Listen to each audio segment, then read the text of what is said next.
কারো সাথে সুন্দর মতো কথা বলতে পারাটা কিন্তু অনেক বড় স্কিল। আর এই স্কিলটা যদি আপনি অর্জন করতে পারেন, তাহলে আপনি আপনার জীবনে অনেক বেশি আগায়ে থাকতে পারবেন কম্পেয়ার টু অন্য আরেকজনের থেকে। আপনি যদি সুন্দর মতো গুছিয়ে কথা বলতে পারেন, তাহলে আপনি কোনো একজন ইনভেস্টরকে আপনার ব্যবসার আইডিয়া শেয়ার করে তাকে ইনভেস্ট করার জন্য আপনার বিজনেসে রাজি করাইতে পারবেন। এবং অনেক সময় আমাদের পারিবারিকভাবে কিছু নেগোসিয়েশন করতে হয় বা কনভারসেশন করতে হয়। অথবা ইন্টারভিউ বোর্ডেও কিন্তু আমাদের এই কনভারসেশন গুলা করতে হয়। এজন্য আজকের ভিডিওতে আমরা বেশ কিছু পয়েন্ট শেয়ার করব। এই পয়েন্টগুলো যদি আপনি মানেন বা চেষ্টা করেন নিজের জীবনে ইনকর্পোরেট করার জন্য, সেক্ষেত্রে আপনার কমিউনিকেশন স্কিল অনেক বেশি বেটার হবে। ১ম যেই পয়েন্ট সেটা হচ্ছে call people by their name. দেখুন, আপনি যখন অনেক মানুষের ভিতরে থাকেন এবং আপনার যে নাম আছে, এই নাম ধরে ধরুন অন্য একজন মানুষ যে কখনো আপনাকে চিনে না, বাট ওই নাম ধরে একজন মানুষ ডাক দিছে। কিন্তু আপনাকে না। এক নামে তো আর একজন মানুষ থাকে না, অন্য আরো অনেক মানুষ থাকে। তো ধরুন আপনাকে ডাক দিল না, কিন্তু আপনার নাম আর অন্য আরেকজন মানুষের নাম সেম। এখন যে জিনিসটা হয়, ওই ৩য় ব্যক্তি যখন ডাক দিল যেমন রফিক করে, তখন কি হইছে, আপনার নাম যদি রফিক হয় তখন হঠাৎ করে আপনি এভাবে একটু একদম চমকায়া যাবেন। চমকায়া যাই হচ্ছে আপনি আশেপাশে চাইবেন যে কে ডাকলো? আপনার যেই মাইন্ড আছে, ওই মাইন্ড কিন্তু আপনার নাম ধরে যখন কেউ ডাক দেয়, তখন আপনি অনেক বেশি সচেতন হয়ে যান বা ওই জিনিসটা আপনার মাইন্ড নোটিস করে।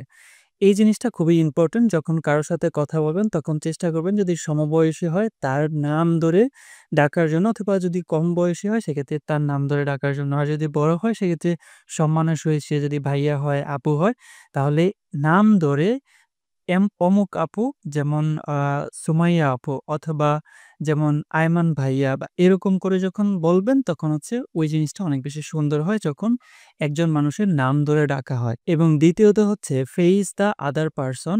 যখন আমরা কারো সাথে কমিউনিকেট করি বা কথা বলি, আমরা চেষ্টা করব তার চোখে চোখ রেখে বা সামনাসামনি তার দিকে তাকায়া কথা বলার জন্য।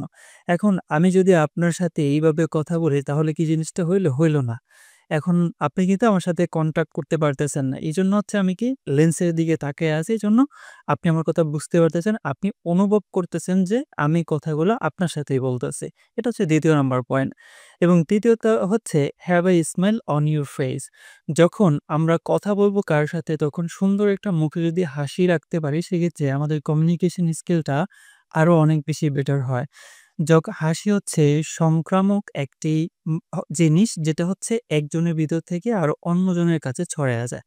কোনো একটা সময় আপনি যদি খেয়াল করেন যে আপনার খুব বেশি মন খারাপ, কিন্তু আপনি এমন একটা জায়গায় গেছেন, বাহিরে বের হইছেন, তখন ওই জায়গায় যারা ছিল বা যারা আছে তারাও একটা বিষয় নিয়ে হাসাহাসি করতেছে বা মজা করতেছে। তখন কিন্তু অটোমেটিক আপনার মন খারাপ থাকা সত্ত্বেও ওই যে ওরা হাসতেছে, এই কারণে আপনিও কিন্তু হাসবেন এবং আপনার মন ভালো হয়ে যাবে। এজন্য যার সাথে কথা বলতেছেন, তখন যদি আপনি আপনার মুখের ভিতরে, ফেইসের ভিতরে একটা হাসি রাখেন, সেক্ষেত্রে হচ্ছে আপনার কমিউনিকেশনটা অনেক বেশি বেটার হবে। এবং চতুর্থ হচ্ছে লিসেন, মনোযোগ সহকারে শোনা। এটা খুবই বড় একটা কমিউনিকেশন হ্যাক। যখন আপনি কারো সাথে কমিউনিকেশন করতেছেন, আপনি অনেক কিছু না বলেও কিন্তু আপনি জাস্ট মনোযোগ সহকারে শোনার কারণে ওই ব্যক্তির অ্যাটেনশন আপনি নিতে পারবেন বা ওই ব্যক্তির অনেক প্রিয় হয়ে যাইতে পারবেন জাস্ট মনোযোগ সহকারে কথাটা শোনার কারণে। এজন্য আপনি যদি ভালোভাবে কথা বলতে নাও পারেন বা গুছায়া কথা বলতে নাও পারেন, জাস্ট যদি লিসেন মানি মনোযোগ সহকারে শোনা। শোনা মানে এরকম না যে আপনি জাস্ট বলতেছেন হ্যাঁ, হ্যাঁ, বাট আপনি ফোন টিপতেছেন। এই জিনিসটা কিন্তু আসলে মনোযোগ সহকারে শোনা হয় না। আপনি কন্টিনিউয়াসলি কেউ একজন কথা বলতেছে, জাস্ট স্ট্রং হয়ে তার চোখের দিকে তাকায়া সে যেটা বলতেছে তার সাথে হ্যাঁ বলা, তার সাথে না বলা। যদি কোনো প্রশ্ন করে সে প্রশ্নের উত্তর দেয়া। এতে করে আপনার কমিউনিকেশন স্কিল বা যার সাথে আপনি কথা বলতেছেন তার সাথে কমিউনিকেশন স্কিল এবং সম্পর্ক অনেকাংশে ভালো হবে। এবং ৫ নাম্বার হচ্ছে try not to win argument. মানি যখন কোনো একটা বিষয় নিয়ে কথাবার্তা চলতে থাকে, তখন আমরা চেষ্টা করব না যে আমরা ওই আর্গুমেন্টটা জিততে চাই। আর্গুমেন্ট বা কোনো একটা বিষয় নেগোসিয়েশন বা কথাবার্তা বলার মানে এই না, বা কমিউনিকেশন করার মানে এই না যে আর্গুমেন্টে জিতা। বরঞ্চ কমিউনিকেশন হচ্ছে একটা সমস্যার সমাধান করা বা ওই সমস্যার সমাধানটা বের করা। এখন আপনি কিন্তু অনেক সময় এই জিনিসটা এপ্লাই করে বা এই ট্রিক্সটা এপ্লাই করে কিন্তু অনেকের কাছে আপনি অনেক বেশি প্রিয় হতে পারেন বা কমিউনিকেশন আপনার বেটার হইতে পারে। আপনি জানেন ওই জিনিসটা আপনার পার্সপেক্টিভ দিক থেকে সঠিক। বাট অন্য আরেকজন আর্গুমেন্ট করতেছে যে না সেই সঠিক। আপনি জানেন আপনি সঠিক বাট ওই লোকটা ব্যাঠিক, ভুল। তারপরেও যদি আপনি তাকে জেতার সুযোগ করে দেন তাহলে আল্টিমেটলি সে জিতলো। বা তার ইনফরমেশনটা বা তার আর্গুমেন্টটা সঠিক না। কোনো একটা সময় সে কিন্তু জানতে পারবে যে আমি যেই জিনিসটা দাবি করছি যে আমি সঠিক বাট এই জিনিসটা সঠিক না। তারপরেও ও সঠিক বলছে। আপনাদের সম্পর্কটা কিন্তু ঠিক থাকে। বাট ওই আর্গুমেন্টের উপরে যখন আপনি আরেকটা আর্গুমেন্ট দিয়ে আপনি যখন নিজে জিতে গেলেন তখন কিন্তু আল্টিমেটলি আপনি নিজের জিতা হইল না, আপনার নিজেরই হার হয়ে গেল। দেখা গেল যে ওই পরবর্তী যে ব্যক্তিটা আছে ওই ব্যক্তিটা জাস্ট আর্গুমেন্টে হারার কারণে আপনার সাথে কমিউনিকেশন বা সম্পর্কটা খারাপ হয়ে গেল। এবং ৬ নাম্বার হচ্ছে রিকল হ্যাপি মেমোরি। যখন কারো সাথে আমাদের দেখা হয়, যখন তার সাথে দেখা হইছে, দেখা হওয়ার পূর্বে যদি তার সাথে দেখা হয়, তাহলে আমরা ওই সময়ে সে হয়তো কোনো একটা কথা বলছে যে জিনিসটা আপনার অনেক বেশি উপকারে আসছে। "ও আপু বা আচ্ছা আপনি তো আমাকে অমুক দিন অমুক সময় এই কথাটা বলছিলেন, এই কথাটার কারণে আমার এই জিনিসটা অনেক বেশি উপকার হইছে।" এরকম করে যখন আমরা জিনিসগুলা বলি তখন আমরা যার সাথে কমিউনিকেশন করতে চাই বা কথা বলতে চাই তিনি আ অনেক বেশি হ্যাপি ফিল করেন এবং যেহেতু হ্যাপি ফিল করেন তখন আমাদের সাথে কমিউনিকেশন স্কিল এবং যোগাযোগ যেই মাধ্যমটা আছে ওইটা অনেক বেশি স্ট্রং হয়। এবং ৭ নাম্বার হচ্ছে learn how to say no. কিভাবে না বলতে হয়, যে না বলারও কিন্তু একটা স্ট্রাকচার বা একটা ফর্মুলা আছে। সেটা হচ্ছে আপনি কেউ আপনাকে বলছে একটা কাজ করার জন্য বাট আপনি জাস্ট বলে দিলেন যে, "না আমি এই কাজটা করতে পারব না।" বাট এইটা না করে আপনি জাস্ট সুন্দর মতো বলতে পারেন যে, "আপু আমার অনেক ইচ্ছে ছিল। আমি রিয়েলি সরি। আমাকে এই মানে আপনাকে এই সাপোর্টটা দিতে আমি পারব না। আমার ইচ্ছে ছিল আপনার এই কাজটা করার জন্য।